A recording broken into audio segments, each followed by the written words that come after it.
Avant iShowSpeed, avant Amine Mathieu, avant Squeezie, il y avait une femme qui a été le modèle. Un modèle encore suivi 22 ans après sa disparition de l'internet. Certains disaient qu'elle était une génie, une icône féministe, une pionnière de la transparence radicale. D'autres la voyaient comme une chercheuse d'attention, une narcissique, un avertissement ambulant. Et puis, en 2003, tout s'arrête. Pas de vidéo d'adieu, pas de post d'explication, pas de pause pour prendre soin de ma santé mentale. Le site disparaît, d'un coup, et Internet panique. Où est Jenny? Est-ce qu'elle va bien? Il s'est passé quelque chose? Est-ce qu'elle est morte? Imagine, on est en 1996.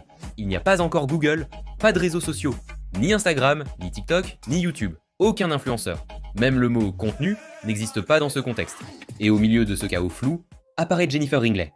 Elle a 19 ans, étudiante en informatique, un peu geek, clairement brillante.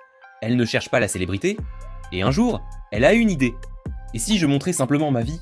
Genre, vraiment, juste laisser les gens me regarder vivre.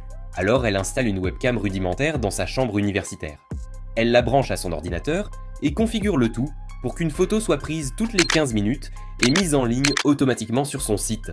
Et au début, rien de spécial, juste Jenny assise à son bureau, en train de réviser, manger des nouilles, vivre sa vie de manière très normale, sans filtre, sans mise en scène. Mais ensuite, les gens commencent à regarder, et à rester, et à revenir.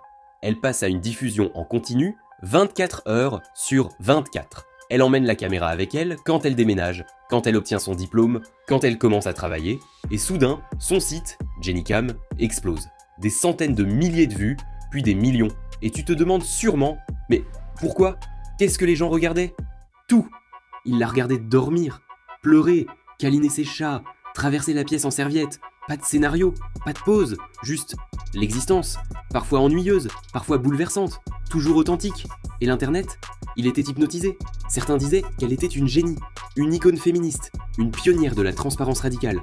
D'autres la voyaient comme une chercheuse d'attention, une narcissique, un avertissement ambulant. Mais Jenny, elle s'en fichait.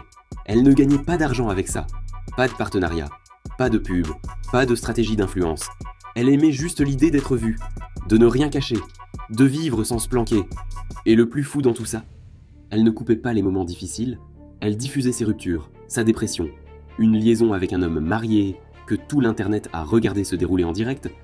Pas de communiqué sur l'appli Notes, juste le silence, ou des larmes, ou elle allongée dans son lit, face contre l'oreiller. Et puis, en 2003, tout s'arrête. Pas de vidéo d'adieu, pas de post d'explication, pas de pause pour prendre soin de ma santé mentale. Le site disparaît, d'un coup, et Internet panique. Où est Jenny? Est-ce qu'elle va bien? Il s'est passé quelque chose? Est-ce qu'elle est morte? Non, elle va bien. Dans une interview très rare, elle dira simplement « Je ne pense plus être si intéressante ». C'est tout, pas de drame, pas d'effondrement public, juste la paix. Elle s'est retirée du truc que tant de gens passent leur vie à poursuivre. Elle n'a pas transformé ça en marque, elle n'a pas lancé un TED Talk, elle n'a pas fait de télé, elle s'est juste effacée. Volontairement. Et c'est ça qui rend son histoire aussi troublante qu'iconique. Jennifer Ringley n'a pas été broyée par l'internet, elle l'a goûtée, elle l'a maîtrisée.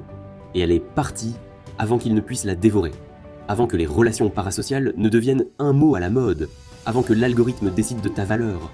Avant que Main Character Energy ne soit un truc qu'on pouvait fabriquer. Elle était le modèle. Elle n'a pas échoué. Elle a gagné.